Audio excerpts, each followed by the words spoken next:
We inadvertently fall in love but true love is not easy to find. কি মনে হয় বর্ষণ ভাইয়ের প্রতি তোর ভালোবাসা সত্যিকারের ভালোবাসা? হঠাৎ সাহিত্যিক হয়ে গেলি যে? খারাপ লাগছে তোর জন্য। সীমা, আমার ভালোবাসা সত্যি না মিথ্যা তা তো আমি জানি না, তবে আমাদের গল্পের সমাপ্তি ঘটেছে।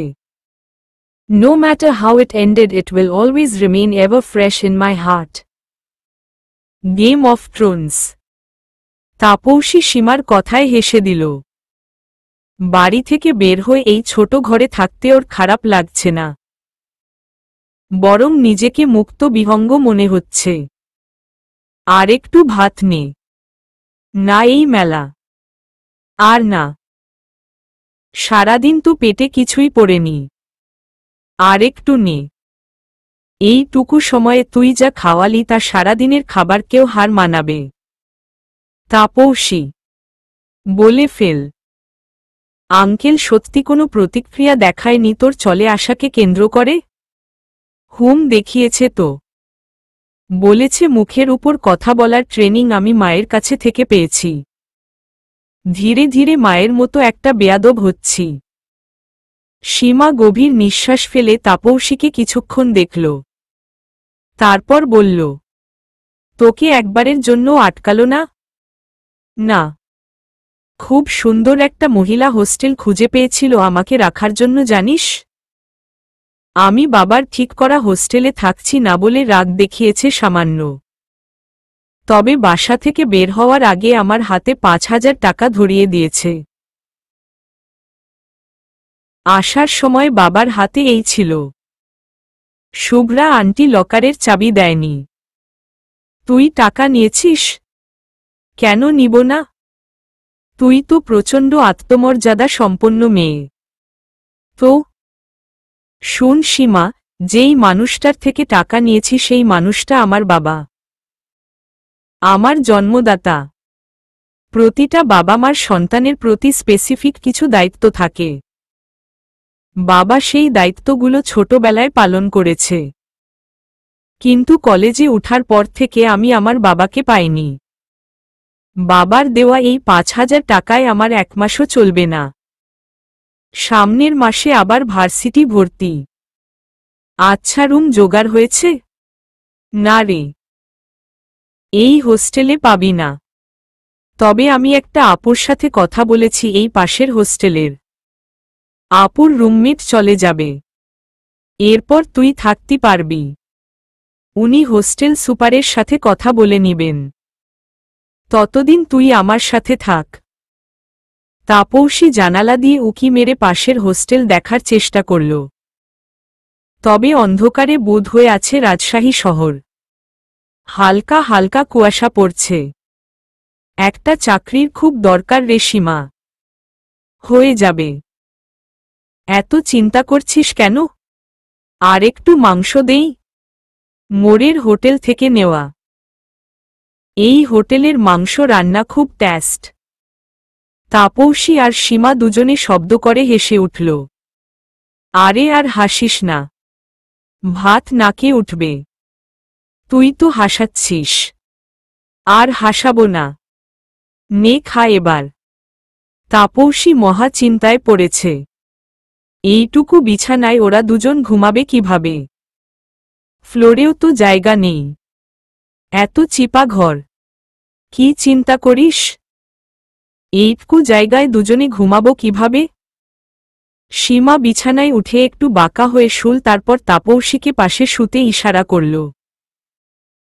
সত্যি দুজনের হয়ে গেছে, যদিও পা একটু বাইরে রয়েছে। তবে ঘুমে সমস্যা হবে না কোনো। বুঝলি রে, যদি হও সুজন, তেঁতুল পাতায় নোজন। তারপর কিছু সময় থেমে, একটা কথা জিজ্ঞেস করি? কর। তোর খারাপ লাগে না নিজের বাবার দ্বিতীয় বিয়েতে? তোর খারাপ লাগেনি আন্টির দ্বিতীয় বিয়েতে? প্রথমে মেনে নিতে চেষ্টা করেছিলাম তো, কয়েকদিন থেকেছিও ওদের সাথে, কিন্তু খারাপ লেগেছে খুব। খারাপ লেগেছে বলেই এখন একা থাকছি, একা চলার স্বপ্ন দেখছি। তাপসী সীমার কথায় হাসল। সীমা নিজের কথাতেই উত্তর পেয়ে গেছে। ওহ, বুঝেছি। এই শুভ্রা মহিলাটা কেমন রে? মহিলার মানসিক সমস্যা আছে। মানে? শুন, 2 দিন আগের ঘটনা। রাতে উনার প্রচণ্ড মাথা ব্যথা শুরু হয়েছিল। তাই ঔষধ খান। ঔষধ খাওয়ার কয়েক মিনিট পর ঘুম আসে না বলে কুঁত পাড়া শুরু করেন। তারপর জেদ ধরেন ডাক্তারের প্রেসক্রিপশন ছাড়াই ঘুমের ঔষধ খাবেন। বাবা যখন মানা করে সে কি ঝাড়ি তার। বাধ্য হয়েই বাবা ঘুমের ঔষধের জায়গায় গ্যাসের ঔষধ খাওয়ায়। তারপর সকালে উঠে ওই মহিলা কি বলেছে তা শুনলে তুই হাসবি। কি বলেছে?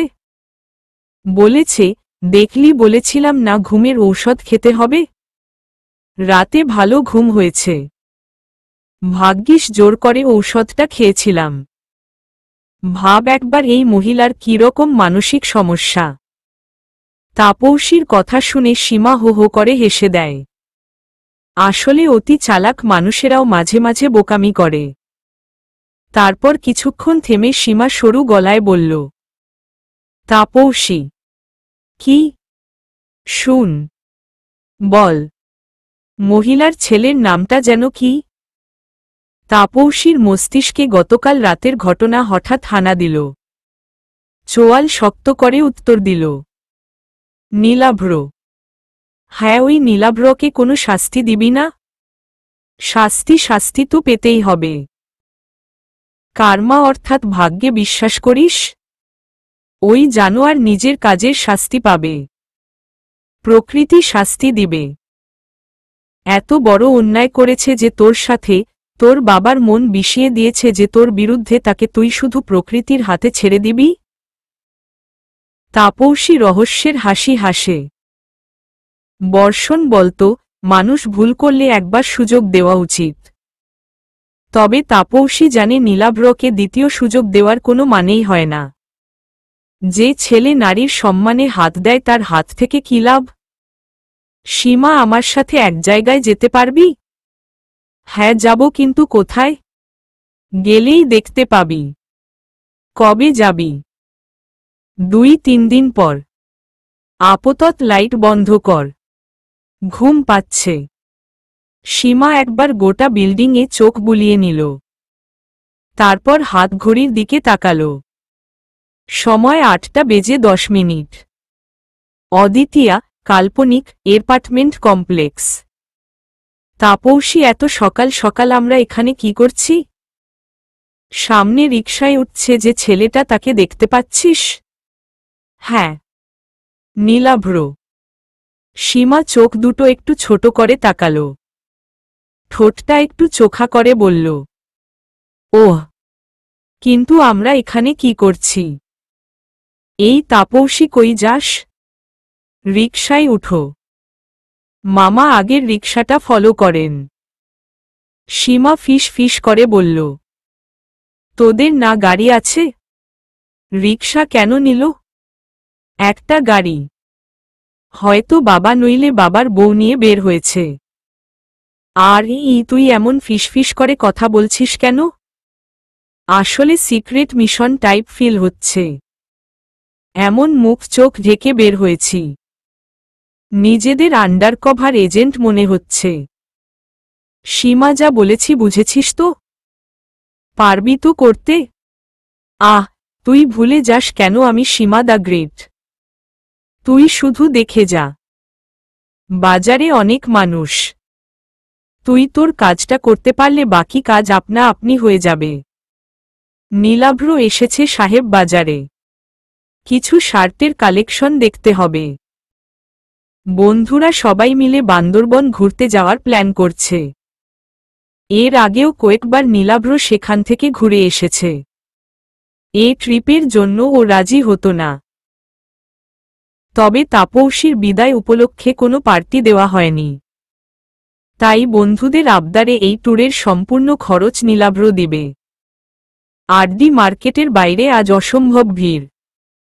কয়েকদিন পর রাজশাহীতে জারকাটা দেওয়ার মতো শীত পড়বে।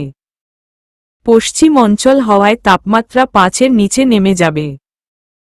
শীত উপলক্ষে ফুটপাতগুলোতে তাই শীতের কাপড় নিয়ে বসেছে হকাররা।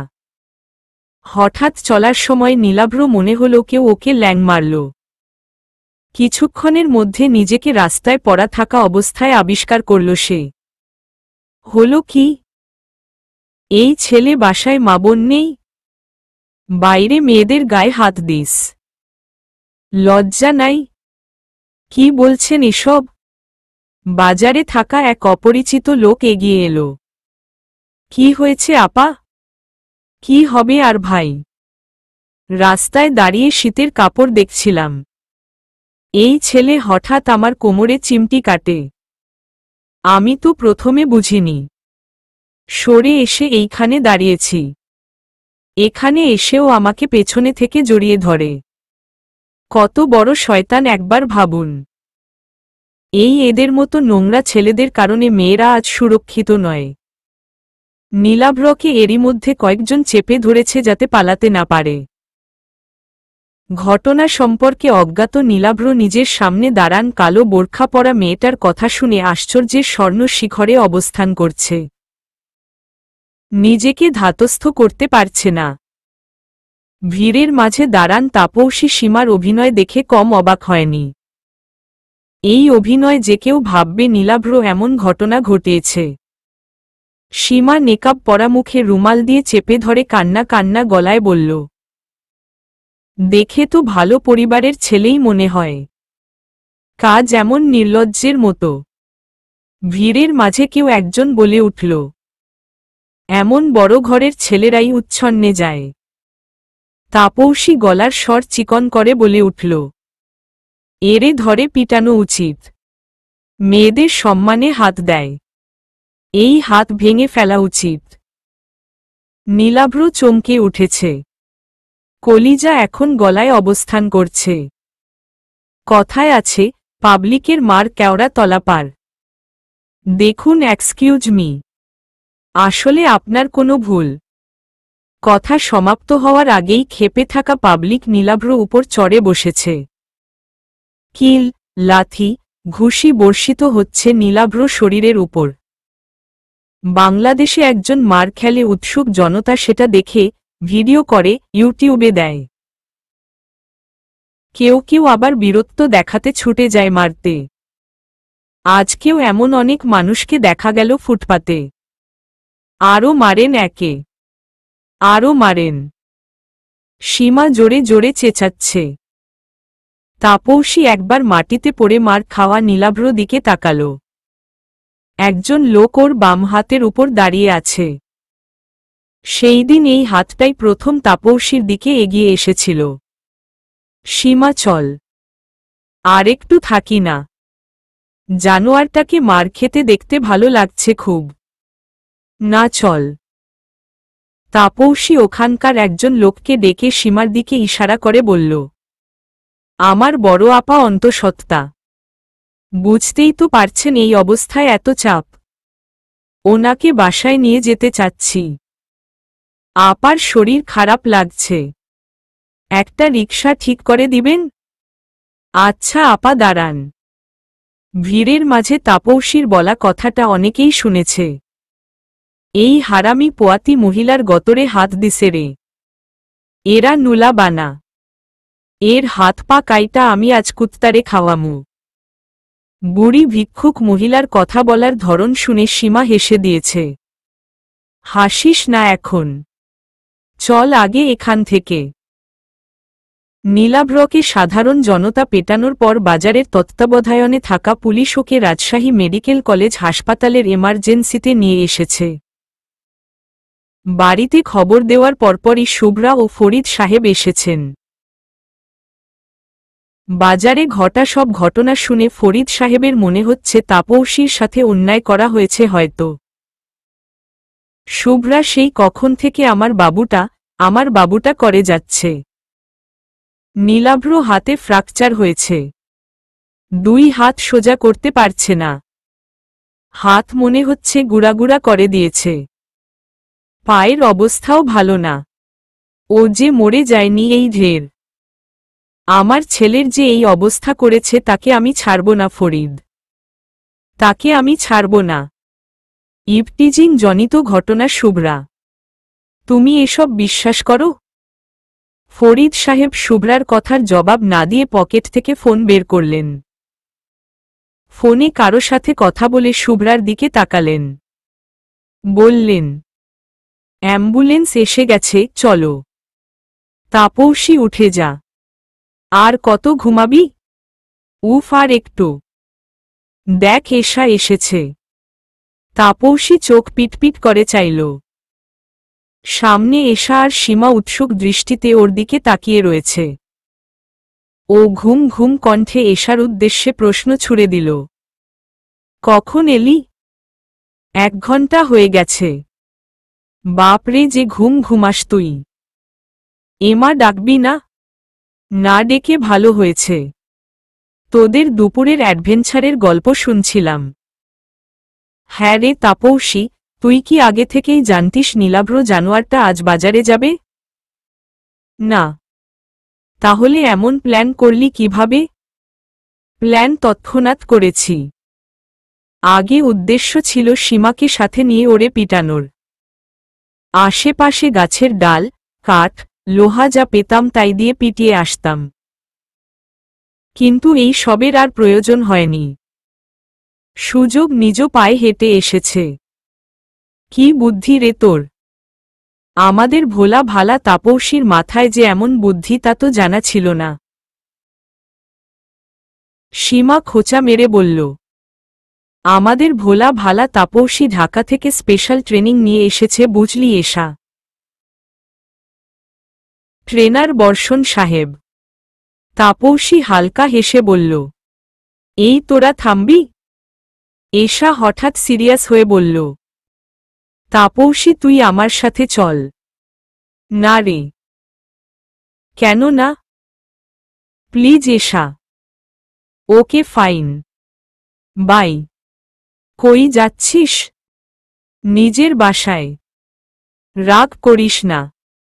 রাগ করছি না রে, তবে তোর জন্য কিছু করতে পারছি না বলে খারাপ লাগছে। প্রিয় বান্ধবীর কষ্টের সময় সাহায্য করতে পারছি না। কেমন বান্ধবী আমি? ধুর বোকা, তোরা যে আমার পাশে আছিস সেটাই অনেক। তাপসী সত্যি বলেছে। বাসা থেকে বের হয়ে আসার পর ও অনেক ভেঙে পড়েছিল। কি করবে ভেবে পাচ্ছিল না। সেই সময় সীমা ফোন দেয়, সাহায্যের জন্য এগিয়ে আসে। এই যে আজ এত হাসি খুশি রয়েছে ও, এসবের কারণ সীমা আর এশা। জঘন্য সেই রাতটা চোখের সামনে হঠাৎ ক্ষণে ক্ষণে হানা দিলেও তাপসীর উপর প্রভাব ফেলতে পারেছে না শুধুমাত্র এই বান্ধবীদের জন্য। মাঝে মাঝে কাউকে সাহস জোগালে সে অনেক বেশি আত্মপ্রত্যয়ী হয়ে উঠতে পারে। আজ 3 মাস ধরে তাপসী সীমার বলা সেই পাশের হোস্টেলের আপুটার সাথে থাকছে। আপুর নাম রেশমি। তাপসী রেশমি আপু বলে ডাকে। 3 মাস আগেই ফরিদ সাহেব মেয়েকে ফিরিয়ে নিয়ে যেতে এসেছিলেন। তাপসী সাফ জানিয়ে দিয়েছিল, ওই নরকে মরতে আমি যাব না। এরপর ফরিদ সাহেবের আর কি কথা থাকে? তিনি নিজেও জানেন তার বসবাসযোগ্য ঘর এখন মেয়ের জন্য নরক। তবে তাপসীর ভার্সিটি ভর্তি, 2 মাসের হোস্টেল বিল তিনি দিয়ে গেছেন। গত কয়েকদিন যাবৎ তাপসী ফরিদ সাহেবের কোনো খবর পাচ্ছে না। 4-5 বার বাবার অফিসে গেছিল কিন্তু সেখানে তালা ঝুলতে দেখে ফিরে এসেছে। ফ্ল্যাটে যাবে করেও যেতে পারেনি। সাহসে কুলোয়নি। তবে সীমাকে যেতে অনুরোধ করেছিল।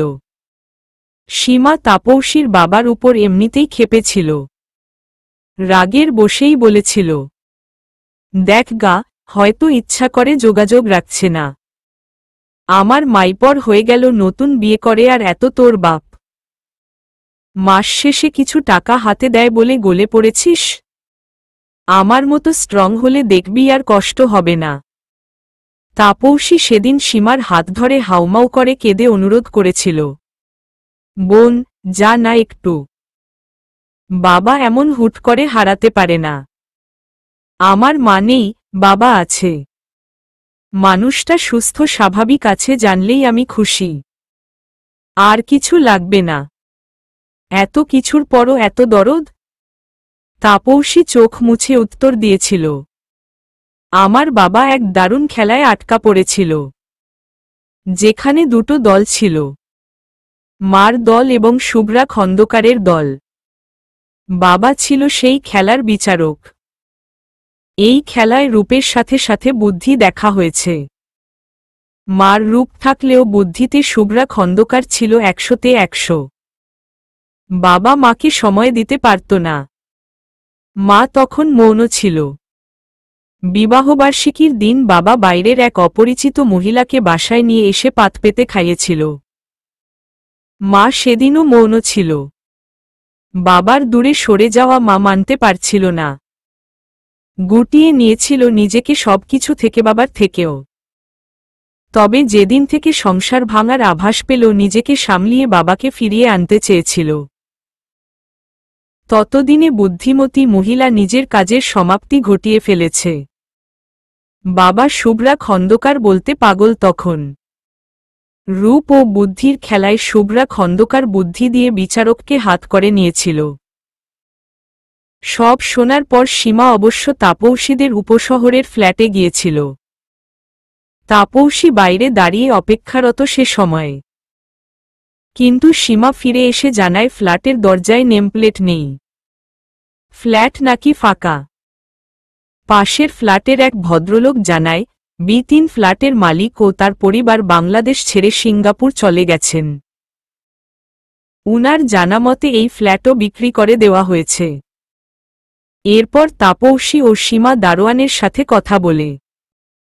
দারোয়ান জানান B3 ফ্ল্যাটের মালিক 15-20 দিন আগে হঠাৎ অসুস্থ হয়ে পড়ে অ্যাম্বুলেন্স এসেছিল। এরপর নাকি উনার বউ এসে জিনিসপত্র বের করে নেয়। এরও বেশি দারোয়ান আর কিছুই জানে না।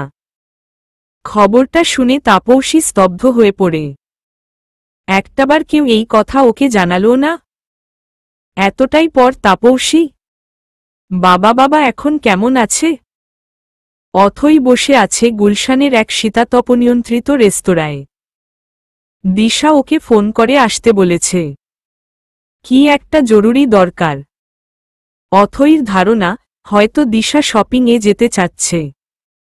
1 মাস হলো বর্ষণ বিয়েতে রাজি হয়েছে। আর 4 মাস পর বিয়ে। বর্ষণের রেস্টুরেন্ট ব্যবসাও চাঙ্গা হয়ে উঠেছে। তনয়া বেগম বলেছেন একেবারে ঘরের বউকে ধুমধামের সাথে উঠিয়ে নিয়ে আসবেন। বর্ষণের বাবাও ততদিনে ছুটিতে দেশে চলে আসবেন। উনার ছুটি হিসাব করেই বিয়ের ডেট দেওয়া হয়েছে। অথই 1 গ্লাস পানি খেয়ে মাথা নিচু করে মুচকি হাসল। এতদিনে ওর চাওয়া পাওয়া সব পূরণ হবে। দিশা এসে চেয়ার টেনে বসেই জিজ্ঞেস করল, খুব দেরি করে ফেললাম? আরে না, আমিও বেশিক্ষণ আগে আসিনি। ওহ, তোর জন্য কিছু আছে বলেই দিশা নিজের ব্যাগ থেকে একটা ডায়েরি বের করে টেবিলে রাখল। বেশ বড় ডায়েরি। দৈর্ঘ্যে প্রস্থে তো 27-28 ইঞ্চি হবেই। এটা কি? বর্ষণ ভাইয়ার ডায়েরি। অথই অধিক কৌতূহল নিয়ে ডায়েরি খুলল। প্রথম পেজে কয়েকটা লাইন লিখা।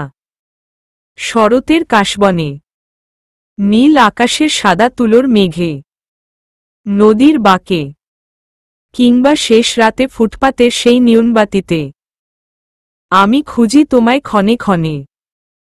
অপেক্ষমান প্রেমিকের তৃষ্ণার্ত হৃদয়ের তৃষ্ণা মেটাতে। প্রেয়সী কবে তুমি নামবে ধরণীর বুকে, এক পশলা বৃষ্টি হয়ে? অথই তারিখটা দেখল। ওর সাথে বিয়ে ঠিক হবার আগে লিখা এই কবিতা। তারপরের পৃষ্ঠাতে কিছু হিসাব। এটা কেন এনেছিস? বুকমার্ক দেওয়া পেজ থেকে পড়। অথই বুকমার্ক সরিয়ে পড়া শুরু করল। ক্লান্ত দুপুরে কোনো এক আসমানি পরী হয়তো বসেছিল আমার সম্মুখে, যার কারুকার্য মুখ বন্ধ চোখের পাতা। সুরেলা কণ্ঠের জাদু। কাঁপন ধরিয়েছিল এই বুকে, আমার তৃষ্ণার্ত বুকে। সে এসেছে, তবে বড্ড দেরিতে। লেখাগুলোর নিচে তাপসীর ছবি পেন দিয়ে স্কেচ করা হয়েছে। অথৈর বিশ্বাস হচ্ছে না এসব কিছু। মনে হচ্ছে এই লেখাগুলো বর্ষণের না। তবে বিশ্বাস না হলেও ও বিশ্বাস করতে বাধ্য। হাতের লেখাগুলো যে ওর খুব চেনা। অল্প বয়সে ও বর্ষণের বাসায় লেখার খাতা লুকিয়ে নিয়ে চলে আসত। সারারাত সেই লেখার উপর হাত বুলাত। অথৈ আবার পৃষ্ঠা উল্টায়। পরপর সব পৃষ্ঠাতেই তাপসীকে নিয়ে কবিতা লেখা, তাপসীর ছবি আঁকা। শেষ কবিতার তারিখ 10 দিন আগের। আজ 3টে মাস, 7 দিন, 48 ঘন্টা, 17 মিনিট, 12 সেকেন্ড। এই বিস্তর পথে একলা চলছি। তুমি হীনা, এই একলা পথ যে বড় কষ্টের। রোজ নিয়ম করে সূর্য উঠে, নিয়ম করে অস্ত যায়। রাতের আকাশে চাঁদ উঠে, তোমার মুখশ্রী চাঁদে দৃশ্যমান হয়। প্রতিবেলায় সকল কাজে মন তোমায় স্মরণ করে। মন জানে, মনের অন্তরালে শুধু তোমার বাস। কিন্তু মন চাইলেও স্বচক্ষে দেখতে পায় না তোমায়। চাইলেও ছুতে পারি না তোমার কারুকার্যখচিত মুখ। প্রিয়তমা, তুমি যে যোজন যোজন মাইল দূরে রয়েছে, অনেক দূরে। তবে দূরে থেকেও একই ধাঁধায় বাঁধা রয়েছে এই মন, তোমার মনের সঙ্গে। অথৈ জোরে শব্দ করেই ডায়েরি বন্ধ করে দিল। দিশা খানিকক্ষণ অথৈকে দেখে বলল, এরপরও তুই যদি বিয়ে করতে রাজি থাকিস তাহলে বলবো ভুল করছিস। সিদ্ধান্ত বদলা অথৈ। এখনো দেরি হয়নি। আমাদের বিয়ের পর বর্ষণ এই 2 পয়সার মেয়েকে মনে রাখবে না। কয়েকদিনের পরিচয় ভালোবাসা গাঢ় হয় না। এসব বর্ষণের আবেগ। তোর মনে হয় ভাইয়া আবেগে ভেসে থাকার মানুষ? অথৈর মুখে কালো মেঘের ছায়া নেমেছে, চোখে অশ্রু টলমল করছে। দিশার খারাপ লাগছে। এটা সত্যি, অথৈ বর্ষণকে খুব ভালোবাসে। তবে বর্ষণকে ভালোবাসলেও বর্ষণের মনে নিজের জায়গা করে নিতে পারেনি, যা তাপসী প্রথম দর্শনে করে নিয়েছে। অথৈ কেঁদে ফেলেছে। দিশার এক হাত ও নিজের 2 হাতের মুঠোয় নিয়ে বলে ওঠে, আমি বর্ষণকে খুব ভালোবাসি দিশা। আমি জানি অথৈ। তবে ভাইয়া? একবারও নিজের মনকে প্রশ্ন করেছিস ভাইয়া তোকে ভালোবাসে কিনা? এই বিয়েতে সুখ নেই অথৈ। তুই সারা জীবন ভাইয়ার দিক দিয়ে কম্প্রোমাইজ পাবি, ভালোবাসা না। আমি তাতেও রাজি। কথাটা বলেই অথৈ নিজের হ্যান্ডব্যাগ নিয়ে উঠে পড়ল। আসি আমি। দিশা গভীর নিঃশ্বাস ফেলল। ওর নিজেরই এখন দম বন্ধ লাগছে। ব্যাগ থেকে ফোন বের করে রোদকে ফোন দিল। ভাইয়া অথৈ কোনো কথাই শুনল না। আমারও মনে হয়েছে শুনবে না। কি করব এখন? বুঝছি না রে। জানিস নিজের উপর খুব রাগ লাগছে। সেদিন কেন অথৈকে বলতে গেছিলাম কে জানে। এতে তোমার কোনো দোষ নেই ভাইয়া। তুমি তো ওর ভালোর জন্য বলেছিলা। কিন্তু এখন ও নিজের ভালো বুঝছে না। তুই কি বাড়ি আসছিস? না, রেস্টুরেন্টেই আছি। বের হচ্ছি। আমি আসব নিতে? না, দরকার নেই। চলে আসতে পারব। চাকরি চলে গেছে? তুমি কি করে বুঝলে? রেশমি চেহারায় জ্ঞানী জ্ঞানী ভাব এনে বলল, আমি অন্তর পড়তে জানি। তাপসী হেসে দিল। কিন্তু নিমিষে চোখের কোণে জল দেখা গেল। রেশমি আপু, কি করব কিছুই বুঝছি না। বাবার কোনো খবর পাচ্ছি না। 1 মাসের হোস্টেল বিল বাকি পড়ে যাচ্ছে। কোনো রকমে চলছি। এই নিয়ে 2টা চাকরি গেল। রেশমি নিজেও চিন্তায় পড়েছে। ও অবশ্য এই মাসের হোস্টেল খরচ তাপসীকে দিতে চেয়েছিল, সীমাও জোরাজুরি করেছিল। তবে তাপসী ওদের থেকে 1 পয়সাও ধার নেয়নি। ওর কাছে জমানো যা টাকা ছিল তা বই কিনতেই চলে গেছে। এখন বলতে গেলে হাত খালি। ব্যাগের চিপায় হয়তো 40-50 টাকা পাওয়া যেতে পারে। কাজের চেষ্টা তো কম করছে না, কিন্তু কাজ তো আর মায়ের হাতের মোয়া নয়। প্রথম যখন তাপসী টাকা রোজগারের উদ্দেশ্যে বের হয় সেদিন ওর বাড়াবাড়ি রকমের হাত পা কাঁপছিল। একটা ক্লাস 7-এর বাচ্চাকে প্রাইভেট পড়াতে হবে। সীমা ওর এক বন্ধুর মাধ্যমে তাপসীকে প্রাইভেটটা জোগাড় করে দিয়েছিল। কিন্তু 2 দিন না যেতেই বাচ্চার মা তাপসীর হাতে কিছু টাকা ধরিয়ে দিয়ে প্রাইভেট পড়াতে আসতে মানা করে দেয়। উনার বাচ্চা তাপসীর পড়ানোর ধরন পছন্দ করছে না। এরপর এশার এক চাচার কোচিং সেন্টারে ট্রায়াল ক্লাস নিতে যায়। তবে এত মানুষের মাঝে তাপসী আগে কখনো কথা বলেনি। ও ঘাবড়ে যেয়ে তোতলায় কথা বলা শুরু করে। ওর কথা বলার ধরনে সবাই হেসে দেয়, ওকে নকল করে তোতলিয়ে কথা বলা আরম্ভ করে। ফল হেতু তাপসী চাকরি জয়েনের আগেই বাতিলের খাতায় পড়ে।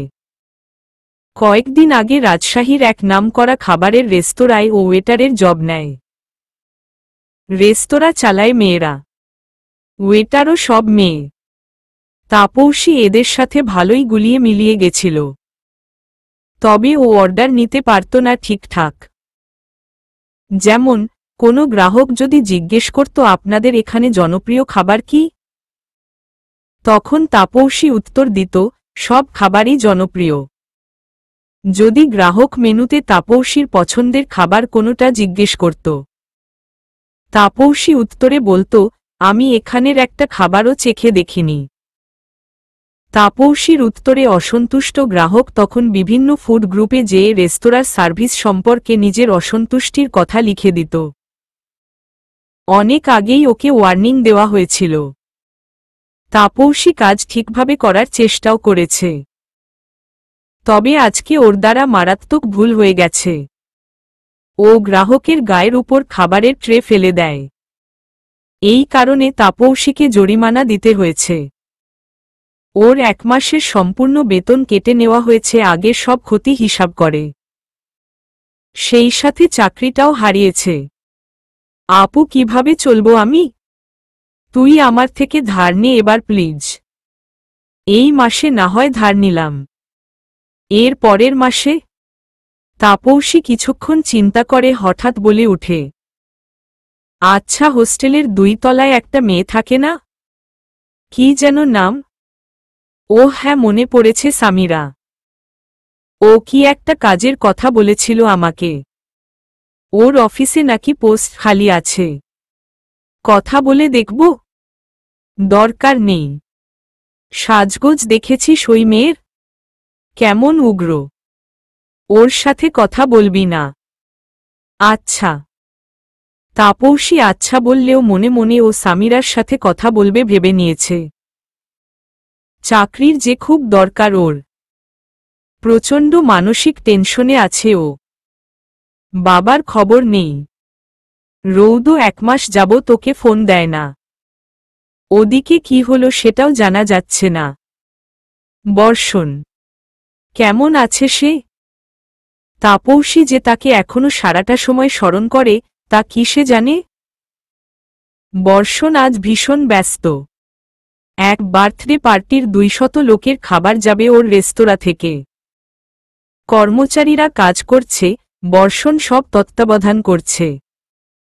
গতকাল রেস্তোরাঁয় একটা বড় ধরনের ঝামেলা হয়েছে। ইলিয়াস হোসেন নামের একজন ফুড ব্লগার বর্ষণের কাছে অনেক দিন যাবৎ চাঁদা চেয়ে আসছে। কিন্তু বর্ষণ চাঁদা দিতে রাজি নয়। বলা বাহুল্য ইলিয়াস হোসেন সামাজিক যোগাযোগ মাধ্যম ফেসবুকের খুব জনপ্রিয় মুখ। 2টো ফুড গ্রুপের অ্যাডমিন সে। বর্ষণ বরাবরই এই চাঁদাবাজদের পছন্দ করে না। নিজের কষ্টে উপার্জিত টাকাকেই বা দিতে চায়? বর্ষণ টাকা দিতে রাজি হয়নি। ইলিয়াস তাই 4-5 দিন আগে নিজের 2 জন লোক পাঠিয়েছিল বর্ষণের রেস্তোরাঁতে খাবার খেতে। ওরা খাবার খাওয়ার পর ফুড গ্রুপে রেস্তোরাঁ সম্পর্কে নেগেটিভ রিভিউ দেয়। এরপর ইলিয়াস ফোন দিয়ে টাকা দাবি করে। এও বলে টাকা দিলেও পোস্ট ডিলিট করে দেওয়া হবে। বর্ষণ ইলিয়াস হোসেনের সাথে কথোপকথনের রেকর্ড নিজের ফেসবুক ওয়ালে শেয়ার করে। এই ঘটনাকে কেন্দ্র করে ইলিয়াসের লোক গতকাল বর্ষণকে শাসাতে আসে। এক কথা দু কথায় ঝামেলা অনেক বড় হয়ে যায়। ফোনের রিংটোন শুনে বর্ষণ পকেট থেকে ফোন বের করল। হ্যালো বর্ষণ। জি, কে বলছেন?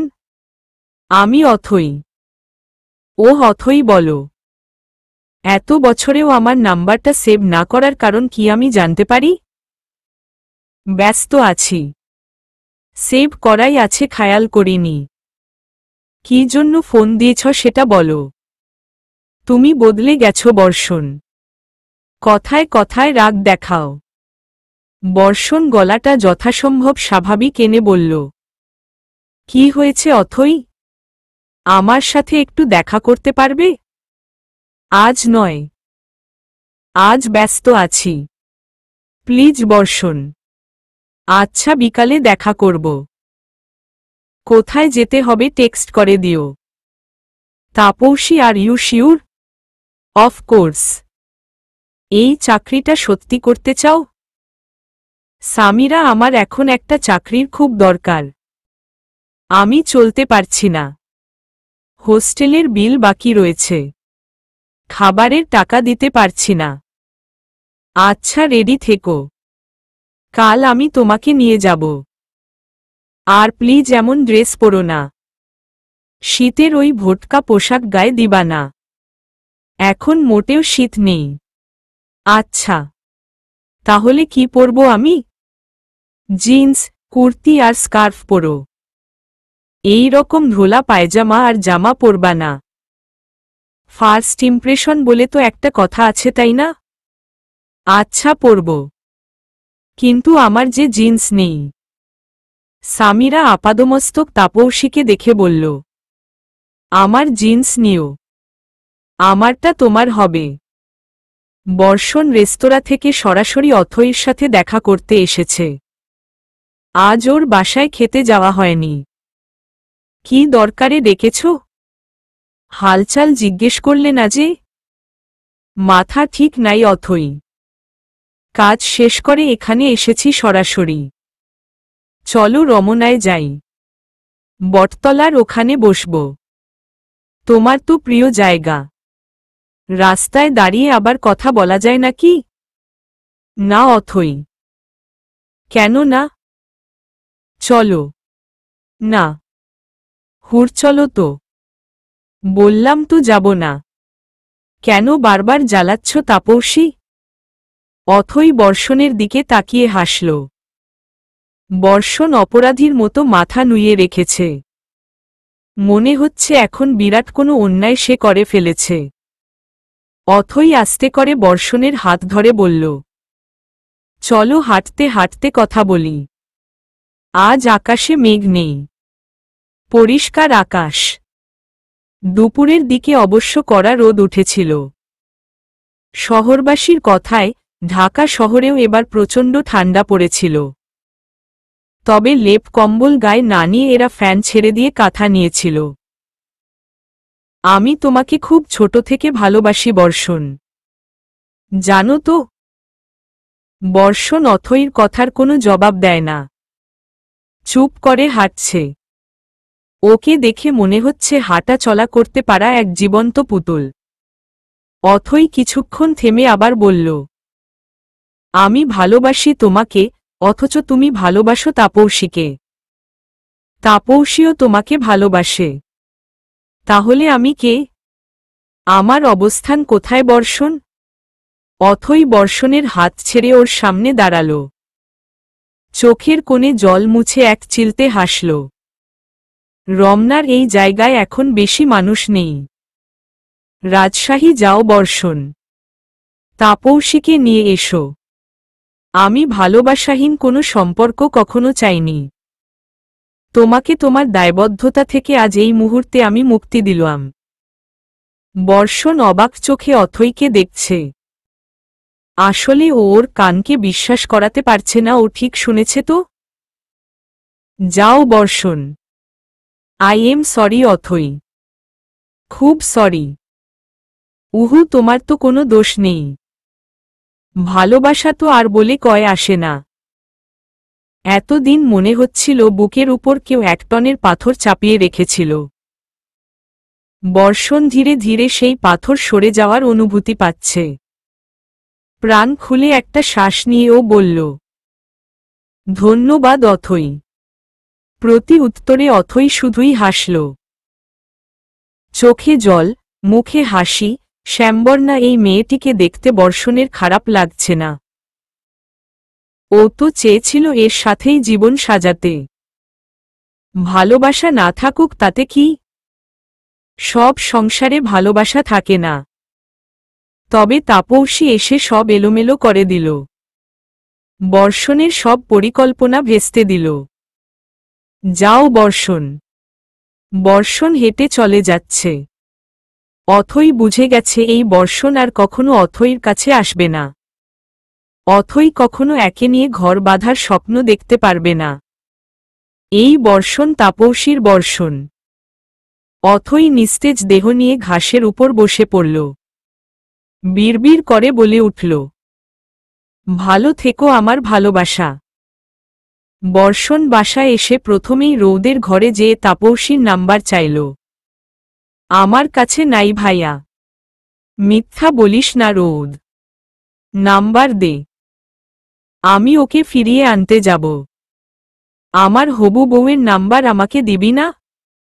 রৌদ চিৎকার করে বলে উঠল, সত্যি ভাইয়া? আস্তে চিল্লা। দে নাম্বার দে। বর্ষণের তাড়ায় রৌদ দ্রুত বিছানার উপর পড়ে থাকা ফোনটা বর্ষণের হাতে দিল। তাপসীর নাম্বার নিজের ফোনে তুলে নিয়ে বর্ষণ রৌদকে ওর ফোন ফেরত দিল। তারপর বলল, তাপসীকে জানাবি না। এটা ওর জন্য সারপ্রাইজ। আচ্ছা। এমনিতেও 1 মাস ধরে লজ্জায় কথা বলিনি। তুমি কি এখন রওনা দিবা? দিশা জানে? দিশা জানে। আমার ঘরে ব্যাগ গুছিয়ে দিচ্ছে। রাতের ট্রেনের টিকিট পাইনি। কাল সকালে রওনা দিব। অল দ্য বেস্ট ভাই। কমলাপুর রেল স্টেশন থেকে ট্রেন ছাড়ার কথা ছিল সকাল 7:30। কিন্তু ট্রেন ছেড়েছে সকাল 8টায়। আর মাত্র কিছুক্ষণের পথ বাকি। ট্রেন যমুনা সেতু অলরেডি ক্রস করে ফেলেছে। তাপসীর আর অপেক্ষা করতে হবে না। তোমার মুঠো ভর্তি স্বপ্ন সাজানোর নায়ক এক আমি হব, যে তোমার স্বপ্নগুলোকে রঙিন পাখনা দিবে। তোমার ক্লান্ত বিকেলের শীতল হাওয়া এক আমি হব, যে তোমার ক্লান্তিগুলোকে 1 নিমিষে মুছে দিবে। তোমার ইচ্ছাপূরণের যন্ত্র এক আমি হব, যে তোমার ইচ্ছাগুলোকে সারা জীবন মাথায় করে রাখবে। বউ বুঝি? পাশের সিটে থাকা এক বয়স্ক বৃদ্ধ লোকের কথায় বর্ষণ ঘাড় ঘুরায়। লোকটি বর্ষণের ফোনের ওয়ালপেপারের দিকে ইঙ্গিত করছে।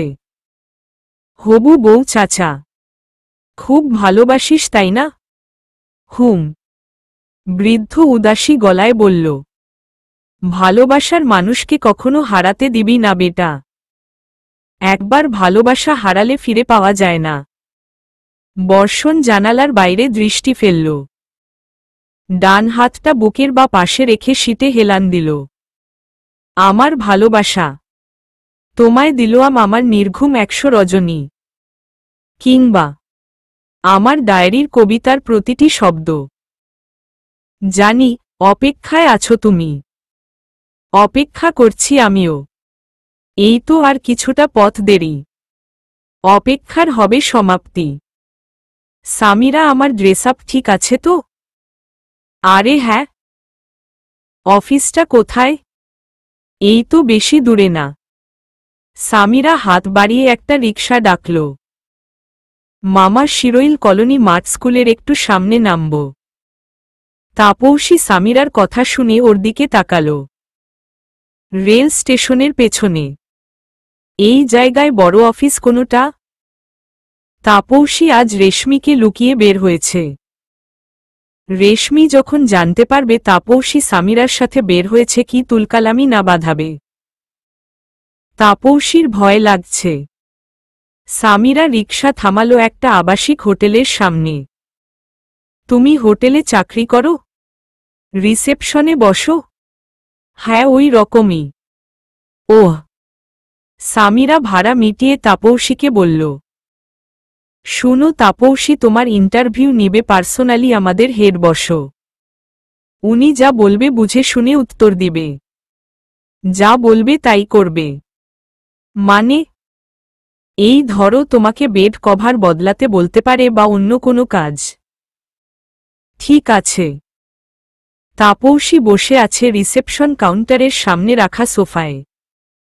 সামিরা ওকে রেখে গেছে তো গেছেই, আসার আর নাম নেই। হঠাৎ ওর ফোনে বিপ করে একটা মেসেজ এলো। অপেক্ষার শেষ হল।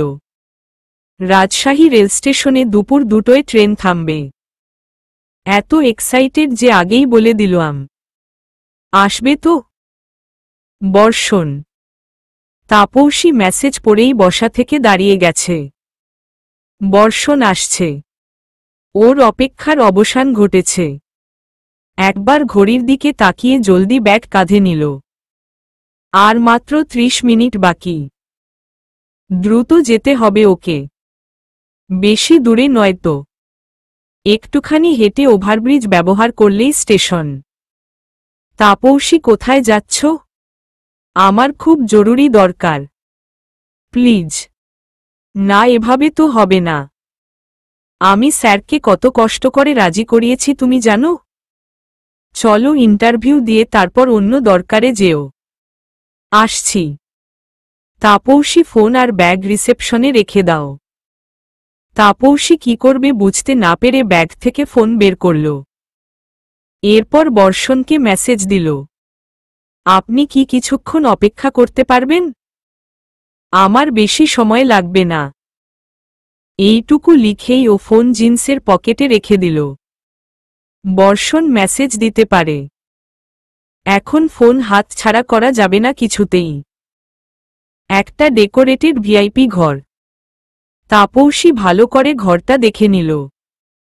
ওর সামনের সোফায় বসে আছে 3 জন ব্যক্তি। একজন তাপসীর বাবার বয়সী, নাম কামাল আহসান, নারী পাচার চক্রের এক সক্রিয় কর্মী। আর বাকি 2 জন অল্পবয়সী সহকারী, একজন আসিফ, অপরজন মিজান। এরা বারবার তাপসীর মাথা থেকে পা চোখ দিয়ে স্ক্যান করছে। তাপসী, ইনি কামাল আহসান, আমাদের বস। আর ইনি মিজান ভাই, বসের সেক্রেটারি।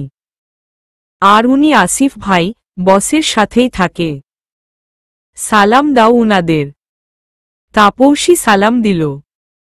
কামাল নামের লোকটা তাপসীকে একবার দেখে নিয়ে সামিরাকে জিজ্ঞেস করল, সামিরা, মাল ফ্রেশ তো? যেমন চেয়েছিলাম তেমন? জি বসো। 2 কুলে কেউ নেই। ওদের এরকম অশ্লীল কথা বলার ধরন দেখে তাপসী চমকে উঠেছে। ভরাট জল ভরা দৃষ্টিতে সামিরার দিকে চেয়ে আছে। কত নিবি? 50,000 হলেই হবে। জিনিস আমার পছন্দ হয়েছে। তোকে আমি 55,000 দিলাম। নে। ধন্যবাদ, আসি বসো। তাপসী দৌড়ে সামিরার হাত চেপে ধরল। কোথায় যাচ্ছ তুমি আমাকে এখানে ফেলে? তাপসীর খুব কাছে পেছনে থেকে এক পুরুষ কণ্ঠ ভেসে আসল। একা ফেলে যাচ্ছে কই? আমরা আছি তো। ভীতু তাপসী ছিটকে দূরে সরে গেল। আসিফ নামের লোকটা বিশ্রীভাবে হাসছে। সামিরা, প্লিজ আমাকে একা ফেলে যেও না। উফ, come on Tapasi. Stop behave like a kid. Have fun sweetheart. Bye. Tapasi সামিরার পিছে পিছে দৌড় দিয়ে বের হতে যাচ্ছিল, কিন্তু ও পৌঁছানোর আগেই কেউ বাইরে থেকে দরজা বন্ধ করে দিয়েছে। বর্ষণ ট্রেন থেকে নেমে ওয়েটিং রুমের দিকে যাচ্ছিল, তবে একটা বাচ্চা মেয়ে ওকে পথে আটকে দিয়েছে। এই বয়সে যার স্কুলে যাওয়ার কথা, সে বেলির মালা হাতে রেল স্টেশনে ফেরি করে বেড়াচ্ছে। ভাই, ফুল নেন না। স্কুলে যাও না? যাই তো। রাতে পড়ি আমরা। ওই যে পাশের টিনের ঘর, ওখানে আমাদের পড়ায়। তোমার ভাষা অনেক স্পষ্ট। মেয়েটা দাঁত বের করে হাসল। বর্ষণের মনে হল এই ধরনের প্রশংসার আগে হয়তো মেয়েটিকে কেউ করেনি। ভাইয়া, ফুল নেন না। এইটা মালা নেন, বউয়ের চুলে লাগিয়ে দিন। মেয়েটার কথায় বর্ষণ কিছু একটা ভাবল। তারপর দুটো মালা কিনে 3টে মালার দাম দিল। আজ ও অনেক খুশি। তাপসীর সাথে যখন দেখা হবে তখন ওর ঘন কালো চুলে এই বেলির মালা গেঁথে দিবে বর্ষণ। ভাই, আপনি খুব ভালো। বর্ষণ হেসে হাত দিয়ে মেয়েটার ছোট চুলগুলো এলোমেলো করে দিল। আমার কাছে আসবেন না বলে দিলাম। আসলে? তাপসী ঘাবড়ে গেছে। এদের কারো সাথে যে ও পারবে না তা আগেই বুঝতে পেরেছে। রেশমি আপুর কথা না শুনে সামিরার কাছে যাওয়া যে কত বড় ভুল আজ টের পাচ্ছে। মিজান আর আসিফ তাপসীকে চেপে ধরে রেখেছে যাতে ও পালাতে না পারে। তাপসীর সাথে ওরা রীতিমতো জোরজবরদস্তি শুরু করেছে।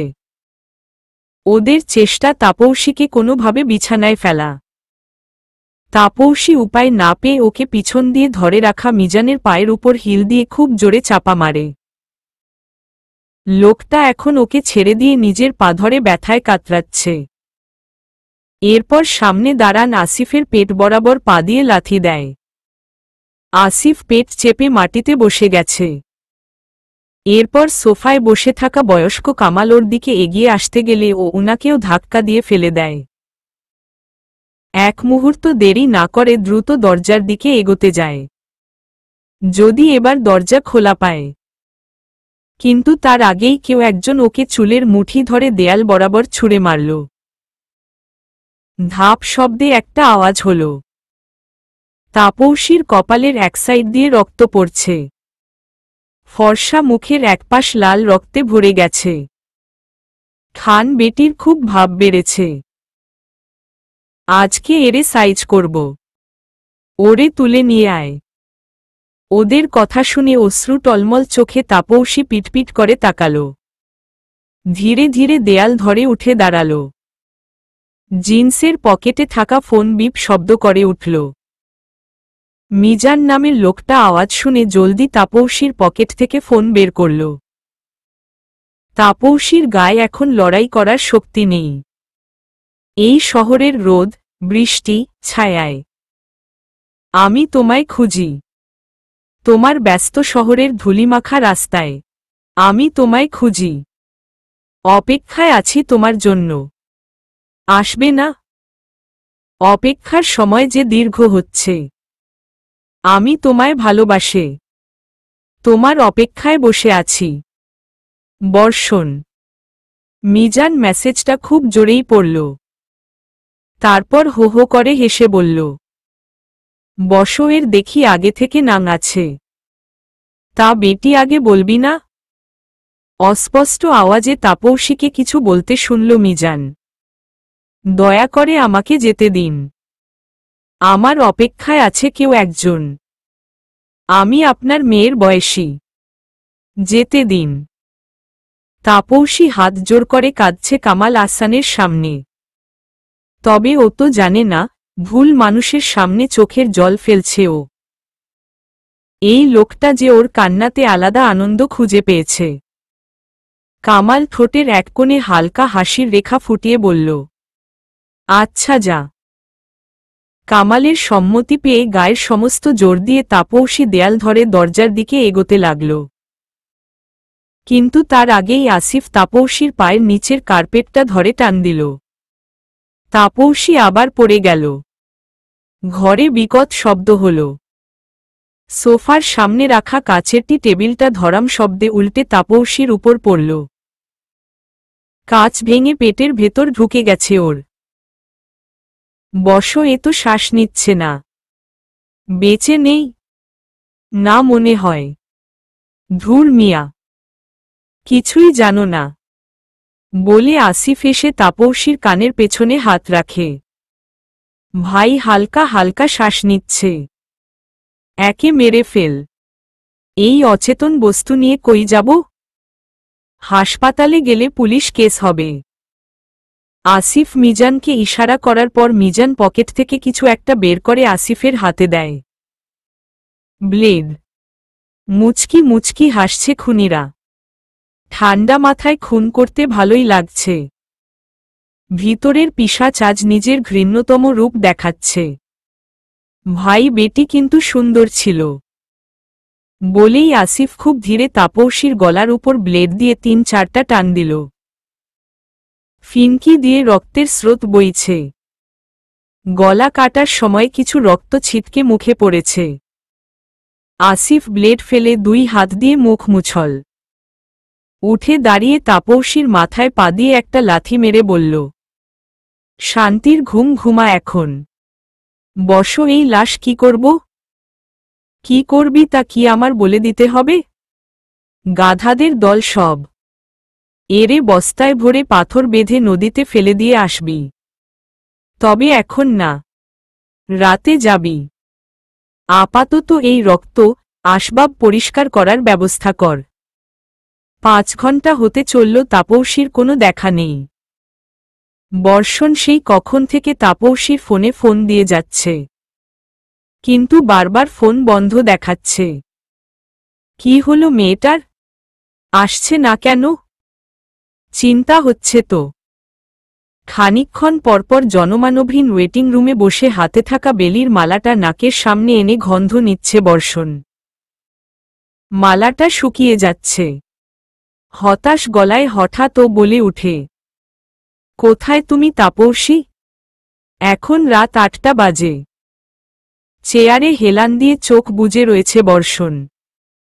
কিছুক্ষণ ধরে ও এক কথা বিড়বিড় করে বলে চলেছে, বুঝেছি তাপসী, হয়তো প্রতিশোধ নিচ্ছ। আমার কতটা ধৈর্য শক্তি তার পরীক্ষা নিচ্ছ। আমি যে এই পরীক্ষায় সম্পূর্ণ নাম্বার পেয়ে পাশ করব।